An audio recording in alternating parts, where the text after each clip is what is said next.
Bonjour à tous, aujourd'hui on se retrouve dans une nouvelle vidéo. J'ai énormément de mal à filmer aujourd'hui, je ne sais pas, je perds mes mots, je ne sais plus ce que je veux dire, donc j'espère que cette prise sera la bonne. Aujourd'hui je vous retrouve pour un update lecture, format que je n'ai pas encore eu l'occasion d'expérimenter sur ma chaîne. C'était pas évident aussi pour moi parce que je ne savais pas si je devais vous faire part de chacune de mes lectures, faire une sélection par préférence. Après il y a aussi certaines lectures qui sont honorables et qui pourront plaire à d'autres, donc j'ai envie de les mentionner, mais voilà, c'est compliqué. Mais je vais vous proposer aujourd'hui un petit retour sur un échantillon de mes lectures du mois de janvier. Le mois de janvier a été vraiment très fructueux en lecture, j'ai disposé de pas mal de temps pour moi. Et je l'ai bien utilisé, on va dire, en tout cas pour lire. Donc je vais vous présenter tout d'abord ce très petit roman, Les Trois Lumières de Claire Keegan. Donc c'est une auteurice irlandaise, c'est un très court roman qui est juste adorable. Alors sincèrement, l'histoire ne m'a pas transcendée, mais c'est une lecture qui fait du bien, une lecture qui est agréable. L'écriture aussi, voilà, sans être la plume d'Aragon, bah, ça se lit bien, c'est joli. En fait, on suit l'histoire d'une petite fille, ça se déroule dans la campagne irlandaise. C'est une petite fille qui est recueillie par un couple sans enfant qui n'a pas réussi à avoir d'enfants, vous voyez un petit peu le schéma. Et donc cette fille, elle est recueillie par ce couple en attendant la fin de la grossesse de sa maman, et on comprend très vite que bah voilà, dans sa campagne irlandaise, en tout cas, elle grandit de peu d'amour. On comprend vite qu'elle n'est pas très bien entourée, pardon. On comprend vite qu'elle n'a pas beaucoup d'amour et qu'on lui apporte peu d'attention. Et en fait, très vite, quand elle arrive chez ce jeune couple qui l'accueille comme leur propre fille, ça devient une réelle relation qui se tisse. Voilà, des êtres humains qui lui ouvrent à bras ouverts leur logis, leurs affaires, leur façon de vivre. Ils prennent des habitudes ensemble, ils deviennent vraiment comme une famille, c'est très joli. Et puis vient la fin de ce séjour, et puis c'est au moment de la rupture finalement que la fillette se rend compte de ce qu'elle a gagné en fait durant ce séjour. Elle a gagné une famille, et c'est très beau. Vraiment, je ne vous spoile pas la fin, même si mon sourire en dit long. Mais c'est très joli, c'est touchant, bien écrit, et voilà, je le recommande.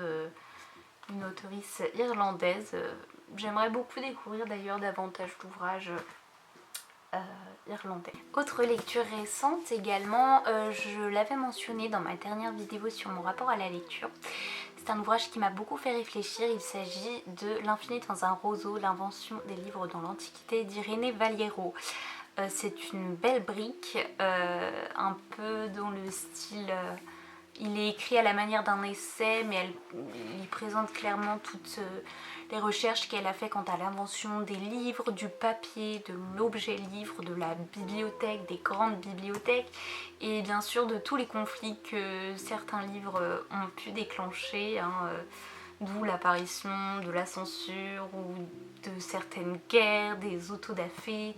Enfin voilà, ça fait réfléchir vraiment par rapport à la portée des livres, parce qu'on n'y pense plus trop maintenant quand on en a un entre les mains. Mais c'était un savoir auquel on n'avait pas tous accès avant, et on a dû un peu se battre pour pouvoir en bénéficier et les avoir à disposition pour pouvoir lire certains textes.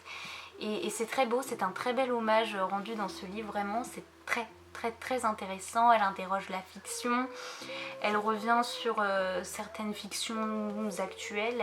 C'est notamment ce livre qui m'a donné follement envie de découvrir Fahrenheit 451. Voilà, une utopie que je n'ai jamais eu l'occasion de lire pourtant. Que je n'avais jamais eu l'occasion de lire, pourtant je l'avais chez moi depuis 3 ans maintenant. Mais voilà, ça manquait à ma culture littéraire, et c'est ce livre-ci qui m'a conquise. Donc j'enchaîne tout de suite en vous présentant justement Fahrenheit 451 de Ray Bradbury. Voilà, j'ai complètement adoré. Je ne le pensais pas si court, hein. C'est un univers quand même assez dense et c'est ce que j'ai trouvé finalement dommage parce que vraiment le début j'ai adoré, j'ai été complètement happée très vite. On nous présente la fonction du personnage principal qui est Montag, qui est un pompier, pompier dans une société dans laquelle aujourd'hui le rôle du pompier n'est pas celui d'éteindre les feux mais d'allumer les feux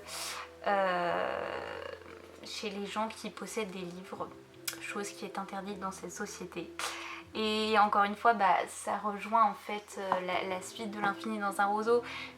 Même si ici on est dans une fiction, ça questionne totalement notre approche des livres, ce qu'ils développent en nous et leur portée en fait. Et c'est juste fabuleux, ça fait énormément réfléchir. Alors là, bien sûr, l'exagération est fois 1000, vraiment on a des warnings énormes. En fait c'est tellement poussé qu'on a du mal à se dire que ça pourrait se réaliser. Mais quand on prend un peu de recul et qu'on regarde l'évolution sur tous nos usages, notamment du numérique, ça fait peur et sincèrement, Fahrenheit 451 est encore d'une grande actualité. Et je pense qu'il faut continuer à le lire, le relire jusqu'à temps qu'on prenne conscience de l'importance des livres et de nourrir notre réflexion en fait. Donc vraiment je recommande cette lecture à tout le monde. Voilà, ce que je reproche seulement c'est qu'il soit si court et qu'on n'ait pas eu plus de choses développées.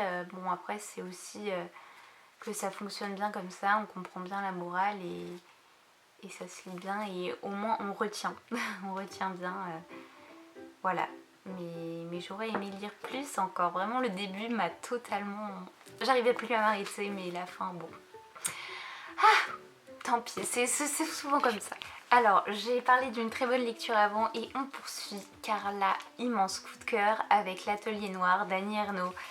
L'Atelier Noir, c'est un très très court par récit, par roman, puisqu'en fait L'Atelier Noir, c'est la présentation du journal qu'écrit Annie Ernaux en parallèle de ses romans.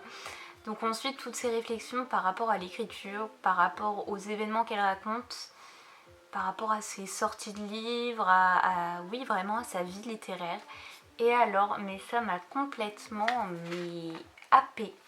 Sincèrement, au début j'ai eu peur que ce soit assez barbant, comme des notes finalement de cours ou je ne sais pas, quelque chose de très éloigné. Mais ça se lit extrêmement bien.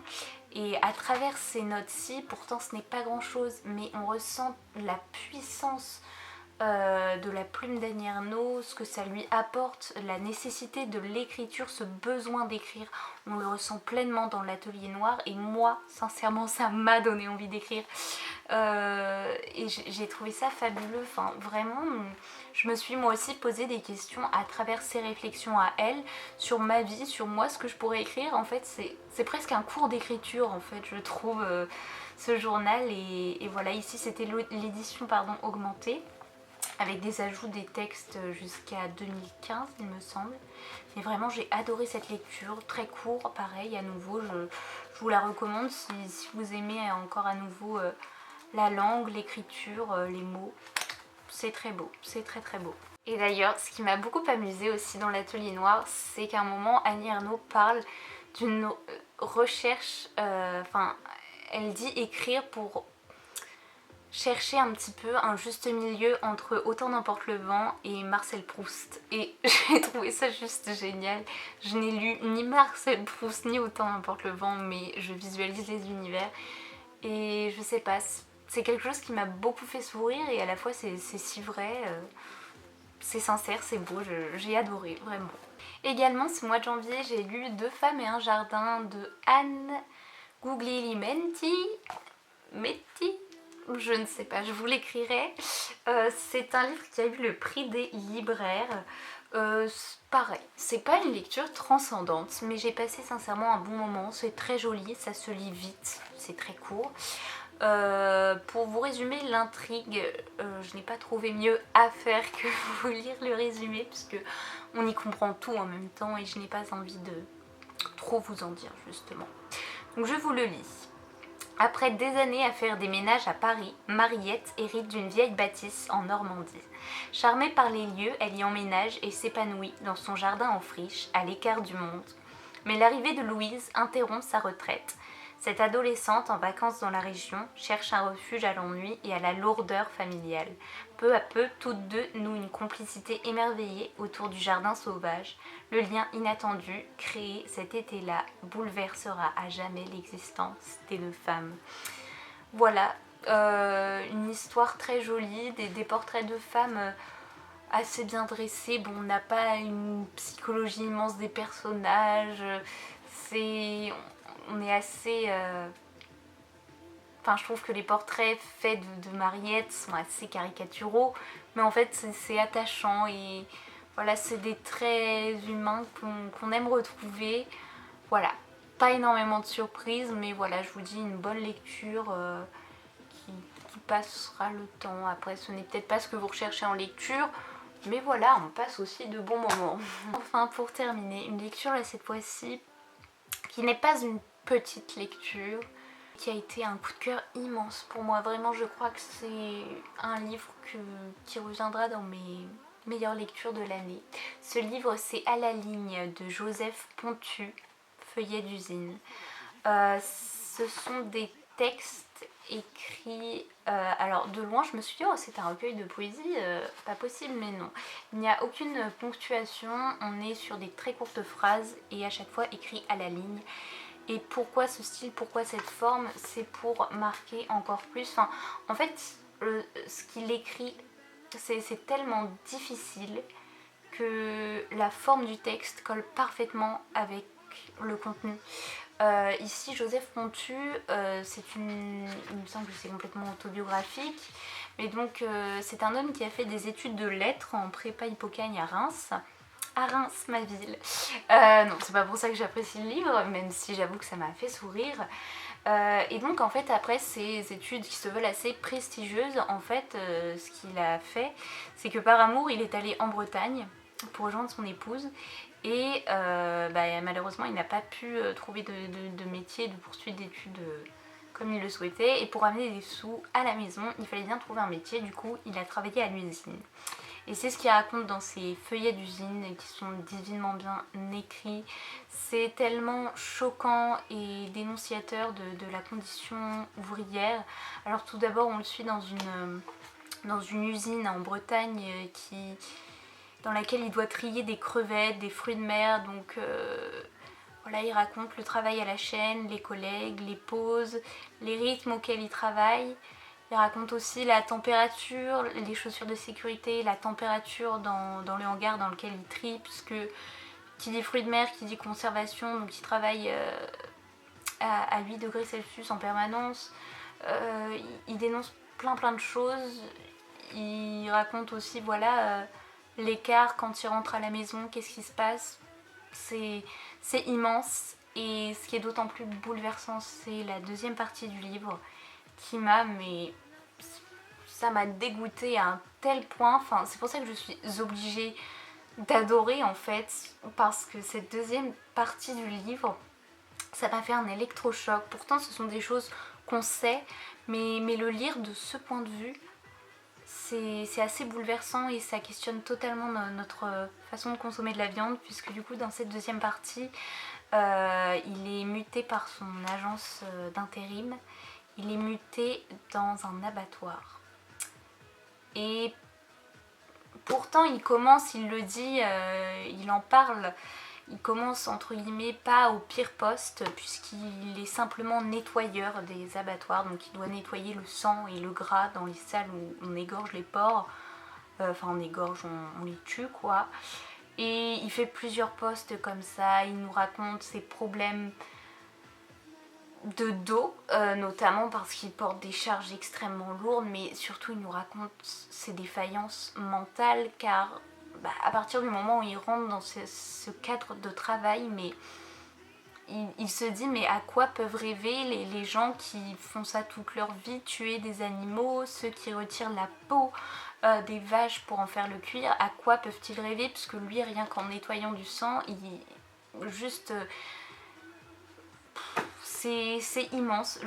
J'arrive pas trop à en parler, mais il y a une beauté dans son écriture qui est assez paradoxale à tout ce qu'il raconte, mais c'est bouleversant et je ne peux que vous recommander ce livre. Surtout si vous cherchez quelque chose voilà, qui dénonce la condition ouvrière, puisque là on parle en plus d'un ouvrage d'actualité. Alors actuellement il y a les manifestations des agriculteurs et c'est aussi important parce que du coup on les voit, même s'ils peinent à se faire entendre, on voit quand même leur combat de loin, mais il y a aussi certaines professions auxquelles on ne pense pas et qui nous nourrissent aussi. Alors, les gens dans les usines, bah oui c'est encore d'actualité, même si les machines commencent à tout remplacer, on commence à tout automatiser, bah, ces gens existent encore et il y a des métiers juste ignobles, voilà, avec les conditions et l'accompagnement mental et psychologique qui ne va pas avec. Donc voilà, je pense que c'est important de se sensibiliser à ça, et notamment avec ce texte. Voilà, il a d'ailleurs eu un prix, là je le vois derrière, le Grand Prix RTL de Lire, le magazine Lire en 2019. Donc voilà, c'est son premier roman, en espérant qu'il en écrive d'autres et qu'il sorte de ces terribles usines. Voilà, je vous remercie d'avoir regardé cette vidéo. J'espère que je n'ai pas été trop longue, pas trop évasive. Mais voilà, globalement, moi le mois de janvier, voilà, j'ai eu de très très bonnes lectures. Je sais que j'en aurai par la suite puisque j'ai justement fait quelques achats, j'ai beaucoup de souhaits.